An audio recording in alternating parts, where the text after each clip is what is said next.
I'm Michael Jonas from CommonWealth Magazine. This week on the Codcast, where do we go from here? Black Americans and increasing numbers of allies are taking to the streets demanding justice in the wake of the police killing of George Floyd in Minneapolis. But what does justice look like? Lots of attention is focused on law enforcement with calls to defund police departments, some view more as occupying oppressors than public safety servants. But the reach of racism in America goes much further than policing, touching nearly every facet of society. We have two voices of Black activism here to take stock of this moment. Monica Cannon Grant is the founder of Violence in Boston, a nonprofit committed to reducing the levels of violence and trauma experienced by those in disenfranchised communities. She was the principal organizer of the largest Boston demonstration to date following George Floyd's killing, the march earlier this month in Franklin Park. Welcome, Monica. Thanks for joining us. Thank you for having me. And Reverend Jeffrey Brown is an associate pastor at the historic 12th Baptist Church in Roxbury and founder of My City at Peace, a national anti-violence and housing advocacy group. He was also a leader of the widely acclaimed clergy efforts in the 1990s to combat gang and gun violence in Boston. Reverend Jeff Brown, good to have you with us. Good to be here. So, Monica, a lot of people have said we're on the cusp of what may be a sustained movement in this city, in this country, of a kind we haven't seen in decades. Do you think that's right? Oh, I absolutely do. I think this is our civil rights movement. I think there's never been a time in history where 23 days straight people have protested or done demonstrations in response to what's happening. And what I've been telling people is, I think for Black people, we've been in a war that we just haven't shown up to out of exhaustion and PTSD and anxiety and just all the things that we experience. And I think now we're like, enough is enough. Something has to change. And I think that's across the board. I don't think it's just activists. I think it's just across the board. Everybody's like, okay, we're in this movement. What can I do and what should I be doing? And Reverend Jeff Brown, what do you sort of make of the moment we're in? Well, I think it's the monumental moment of our times. Just as my parents and grandparents would talk about conditions of African Americans in their time, and with my parents, the move to make the world better. We're at a decision right now as to whether or not we're going to rise to make our world better for our children or leave the world in a worse condition. The cycle of violence in police has been ongoing for decades and arguably centuries. And it's time to break that cycle. And I'm thinking that the moment is ripe now for us to begin to do that. And how do we begin to make things right? Monica is the embodiment of that. In 2015, I was in Ferguson, Missouri, marching and protesting with the youth that was there. I thought that, in some ways that was a beginning indicator of that. But I think now, watching 8 minutes and 46 seconds of oppression that ends in death, that comes from the hands of the enforcement arm of a structural system that continually brings down African Americans. I think it's time now for people to, not to cry, but to scream, as an old 60s poet used to say. It's a time to say enough is enough. It's a time to say we have to see this change through. And the one thing that I noticed about Monica's demonstration was that you had 55,000 people there, and they weren't all Black. There were people from all over the place who came and said, time is now to do something differently. And so I think we're at that moment. And I think although primarily we're focusing on African Americans, people are seeking to change everything for everybody. And Monica, what did you make of that sort of this diversity of the crowds that a lot of people, as Jeff just did, have commented on, and this kind of what appears to be you know, I don't know if you call it a sudden sort of awakening among whites or others to the plague of racism. Certainly Black people have known about racism, but it seems like there is this kind of sudden kind of coming to grips with it, and then taking at least the first steps of some action among other folks. What do you make of that, or what do you think, what do you attribute that to? So, I mean, honestly, there's been an influx, but there's always been white accomplices in the movement. And I think history has shown us that when you look at Assata Shakur and what she experienced, it was white people that helped bail her out of jail and get her out of the country to safety.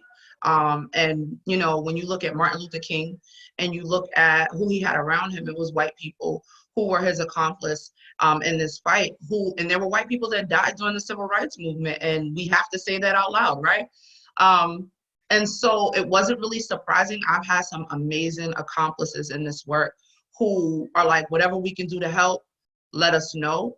I think that right now, you know, one of the things I notice Will Smith continuously says is that it's not that it just started happening, it's that there's video footage continuously, right? So we've seen it with Eric Gardner, we've seen it with Andrew Kearse, and now we're seeing it with George Floyd and Rashard Brooks and Tamir Rice, and the names continue. And so I think people are like, at this point, when you watch these videos, regardless of what color you are, when you watch it, you understand that it's murder. And how do we sort of take the first steps toward dealing with the issue of policing and changing the terms of that? You know, on Beacon Hill just yesterday, leaders of the Black and Latino Legislative Caucus appeared with Governor Baker. They've got a bill that, you know, takes some steps talking about developing a program for certifying police in Massachusetts. We're one of a handful of states that actually doesn't have that currently, which is, it's kind of a mechanism by which police could be decertified and thrown off the force if warranted. You know, there's talk of some other measures like that. Is that moving in the right direction? What do you all think? Well, let me just jump in real quick. I think that the decertification effort or certification decertification effort that the governor is putting out, you know, it is a step, but I'm not convinced that it is the steps that we really need to take around having real accountability for the police department. They have a certification decertification process in Minnesota and in Minneapolis, and we see what happened there. And so my issue is that for every step for improved training that we can put together, there always seems to be police officers who find a way around it and continue to exhibit the behavior that they exhibit. And so when we talk about change, we're talking about something that goes beyond what I would call Band-Aid steps to try to, you know, fix something to calm down the masses. The masses are not going to be calm now. They used to throw the issues of black on black, so-called black on black violence on us. People like myself and mothers and, you know, street workers that have been going on for 30 years is evidence that the community has, you know, long stepped to the plate to try to stop the violence in the community. And so it's not even about that. It's about this system, the structures of the system that need to change. The police is the most visible manifestation of it, but it's not the only thing. I mean, everything needs to change. That's how I feel. Yeah, so I'm right there with you, Rev. I feel like what he did is superficial. I think Mayor Walsh took an initial step, but it needs to go a little deeper. I think we need more funding towards prevention and social justice movements, because it's been proven that once we have what we need, we're able to take care of our people.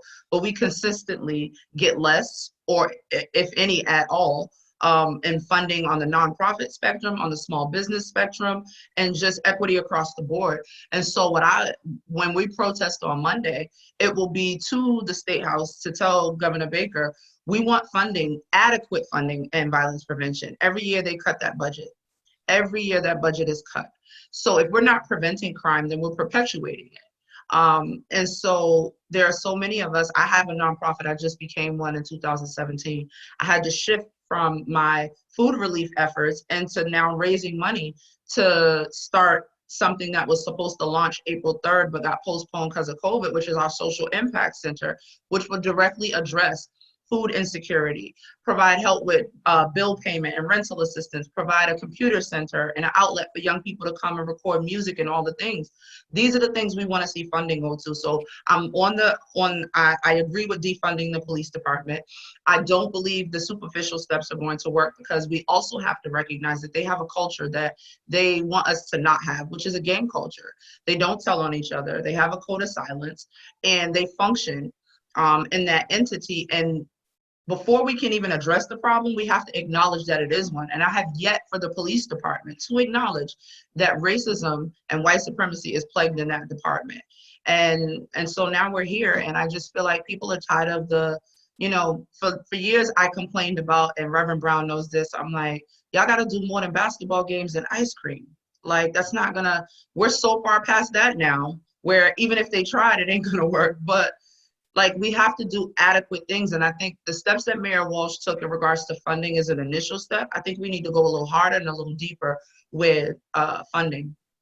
And do you think, I mean, I just saw today that I think the mayor said, he's pretty much gone as far as he plans to in terms of diverting funds with this cutting off of a little bit of their overtime budget. This comes, as we're reading today, about just the kind of incredible salaries that some police officers are pulling in, dozens of them earning over $300,000 a year through different overtime and other kinds of shifts they pull.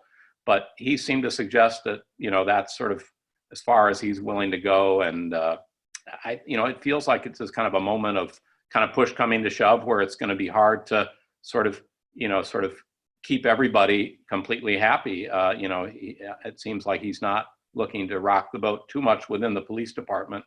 And sort of the way things have operated there, certainly in terms of funding. Well, I would say the 800-pound gorilla there within this whole scenario is the police unions and the way in which they ardently protect, police officers at all costs. They do that to the detriment of the community.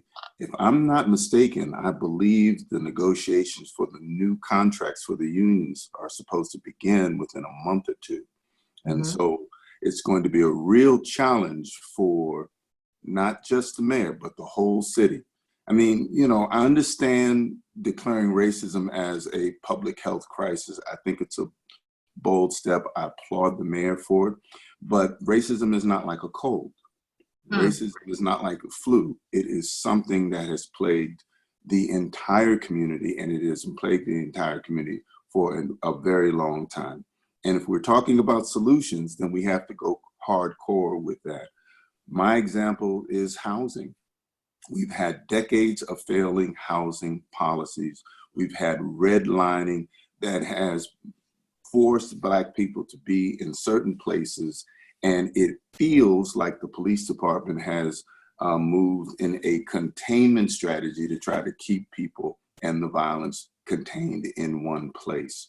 And so for me, if you really want to try to address the issues around race and racism, then you'll start with some real solutions that will, first of all, help people live in a decent place and live in a place that, if there was no redlining, they would have right now. That's part of the reason why the reparations movement has gained so much steam throughout the United States, and particularly among the African American community, because we have been, with these structural issues, hemmed into this space where we've had to deal with the cultural phenomenon of violence. We can't do that anymore. Right. And I just would say, I don't want to speculate on what he may have meant or what he may have thought or said. What I will say is there were so many people who told us we wouldn't get this far. And I've had multiple conversations with Mayor Walsh. So I knew about the fact that he was about to do what he was going to do. And I think it's a step in the right direction. I don't leave nothing to think that it can't change, because pressure busts pipes, right? And so with everything that's happening in this country now, I think it's critical for our community to understand not to stop. We have to continue to go. I know oftentimes we get weary, we fall off. We receive something, we think, great, we got something at least, and that just comes from us being people who just get exhausted and tired because we've been fighting this fight for so long. I just need us not to give up, continue to apply pressure, continue to fight, continue to hold people accountable, but also we talk a lot about the mayor. The governor has a part to play. This is a Republican governor who does not have one, if only one, Black cabinet member who has consistently cut money from the violence prevention budget over the course of the last few years. I haven't heard him allocate anything in regards to violence prevention and social justice, except for offering more COVID testing sites. We're gonna need more than just a Q-tip to test COVID to fix what's happening right now. And so we gotta be able to apply pressure and accountability collectively. And then I would say around the policing piece, I've worked with the police department here in Boston and worked with police departments over the country, for these last decades. And, it's true, the Boston Police Department is one of the most progressive police departments that we have in the United States. But what it does not talk about is that it is a progressive police department within a structure that has always brought down African Americans. And so when we talk about change, we're not just talking about changing the police department. We're talking about changing the way we look at housing, changing the way we look at employment, changing the way we look at healthcare, changing everything, and to try to find some way to make up for the centuries of oppression that we have felt over the years. And how do you view that, Monica? Because this question of, I was gonna ask Reverend Brown about that fact that I know he's been involved in efforts to kind of try to make common cause, work with police, on issues affecting Black communities over the years. I get the sense you're a little more dubious of that kind of approach. I think you guys both have the same end goals in mind, but you may see sort of the road there a little bit differently. So I tried it Rev's way in regards to working with the police, or, I tried it. It didn't work for me. And the reason why it didn't work is because for a lot of them, there's a refusal to acknowledge that there's an issue. They become extremely defensive and they deem it as an attack. And it's like, no, it's a fact. Black folks are dying at the hands of police officers, and we need a change to happen. But I'm also cognizant that even Black officers get mistreated within that same system structure. And even Black officers experience the very things that we're experiencing as civilians and citizens. And so I've given up on the whole, let's partner and figure it out. Now I'm at the point where it's a systematic problem. Let's change it from the inside. And I guess to what Rev said a little while ago, police unions are the responsible parties in this that have a lot of power. And so that'll be our next stomping ground, is to figure out how do we attack that hierarchy, not them as individuals, but figure out how we get to that. Because even in Stephon Clark over in California, they came up with the Stephon Clark law. It was passed. And then once the police union got a hold of the legislation, it was so watered down. They removed so many things from it that by the time they were done, there really wasn't enough protections for us as Black people. And that's what continues to happen. And so I would love to dive into that as to one of the fights that we need to be having, that I don't think a lot of people pay attention to how strong they are. And I'm not anti-union, but I'm anti that one. Mm-hmm. But you just don't, I was going to say, you don't have a lot of faith in sort of trying to reform the police. Is that right, Monica? Or what would you want to see happen right now with the Boston police? So I'm with defunding them, but I'm also cognizant we live in a Commonwealth, so it's not going to happen. Mm-hmm. I think that crime pays in Massachusetts. So I'm a realist, but I would love a lot of money to be shifted from the police department over to violence prevention efforts and movements and social justice movements, to people who are actually on the ground, like Rev. Rev does a lot of work independently and through the work that he does, which we plan to partner with him and get insight, but he always supports me and everything. And so just finding those people who are on the ground doing the work and trying to empower them and sustain them so that they can continue to do this fight. I know me personally, I need to hire people. I've been doing this movement by myself. I'm tired. I got 6 children, so I would love to get to the point to be able to hire people, bring people on, train them in everything that I've learned, and give them the opportunity to continue this fight on, because in a minute, I'm gonna need a nap. Yep, I know that's the truth. And part of the reason why I support Monica is because I've been where she has been. I mean, 30 years ago, things were very different. And, I was Monica's age. I don't want to betray my age right now, but getting out into the streets, working with, with communities around reducing violence, and then finding police officers who were willing to work with me, which was a challenge, I would have to say. But because we were able to do that, we were able to do some extraordinary things. And it wasn't just me. It was street workers, it was community mothers, it was folks who would gather youths together on a regular basis to do positive things. It was something where the whole system changed. And I look at the work that Monica is doing as part of a continuum that I'm a part of. I mean, I helped to do some things, some decades ago. She's taking the ball and she's running with it right now. And, I'd like to do everything I can to help her run as fast as she can. So Which she does. Right. Does he keep up? We can actually see the meaningful change that we need to see for this entire society. I mean, if we are a community of laws, then, people are working on the laws part, but there's not enough work on the community part. And part of the reason why the community is in an uproar right now is because there's so much that's been left undone. And so this movement is, in my opinion, the best hope that we have to make some real difference. And both of you, and the organizations you lead, have been addressing issues around violence in the community. And I just wonder how you view, this idea that has been around for a while, that Black communities, some people would say, have been both over-policed and under-policed. I mean, that's kind of been the common refrain, that the over-policing comes in the form of all the kind of harassment of low-level things that led exactly to George Floyd's death. It led to Eric Garner's death, and those are just the 2 prominent examples. But on the under-policing side, Monica, I mean, you've written recently and have been sort of screaming from the rooftops about, especially in recent years in Boston, when we've seen an overall remarkable decrease in gun violence and homicide, and that you've been indignant at kind of city leaders kind of taking victory laps around that when gun violence is still plaguing Black communities.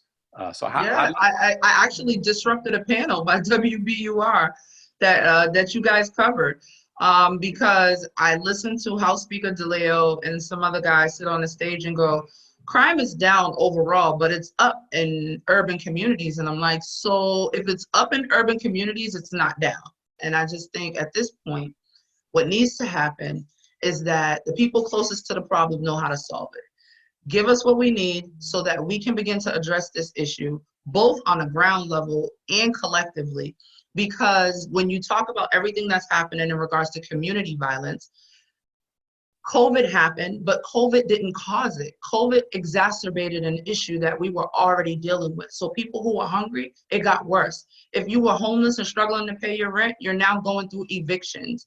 And so we have an issue that we've needed to address for a long time. We just overlooked it. So when a pandemic hit, it goes, oh my God, COVID caused me to be homeless. No, it didn't. And so I just need them to not give all the money they're giving to the police department and give it to people like us, plain and simple. There's just no other way to say it. One officer should not be making upwards of $400,000 a year. The mayor doesn't even make that. And he's running the whole city. Yeah, so I would agree with that.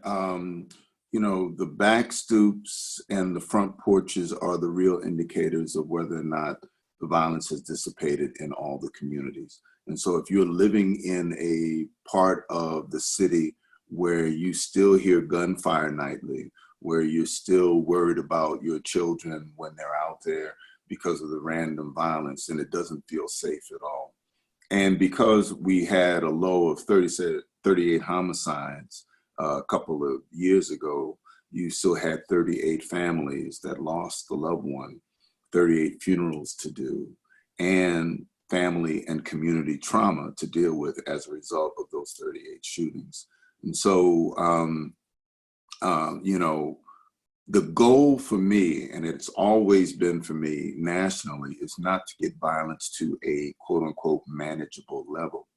It is to change the culture in which the violence has been fomenting so that people can live in a community, in the same communities that folks in the suburbs live in, or folks in the quote unquote safe parts of the city live in, you know.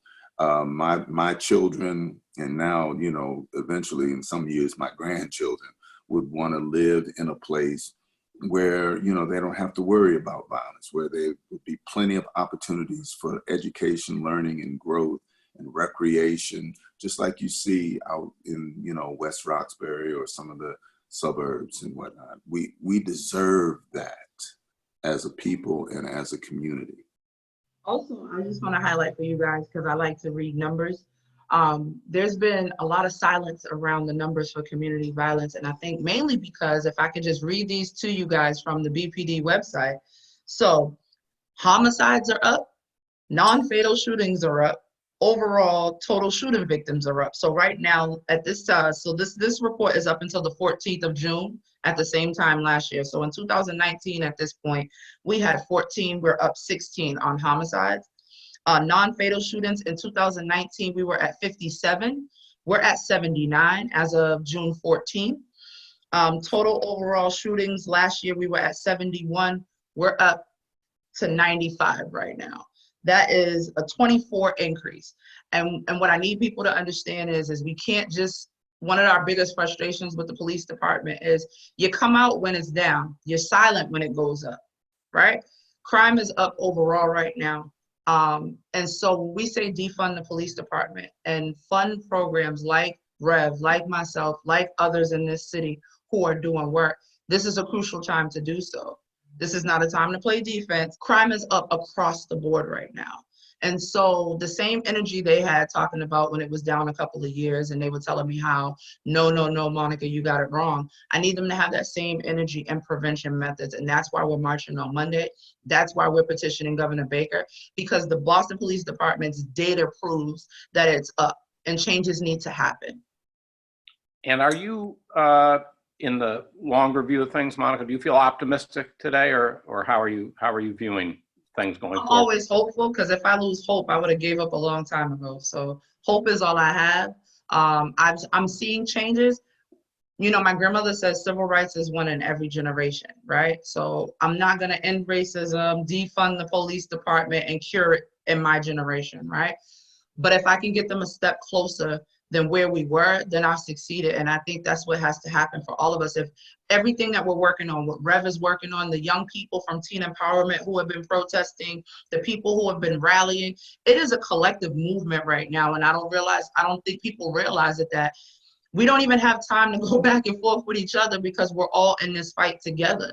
And so collectively change is happening. We just got to keep the momentum and keep going. And Reverend Brown, give you the last word. Are you feeling hopeful, or how would you put it?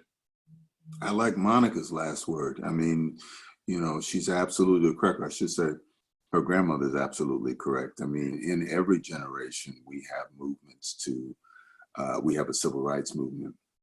My hope is that, you know, either my grandchildren's generation or my great-grandchildren's generation will not have to fight that fight.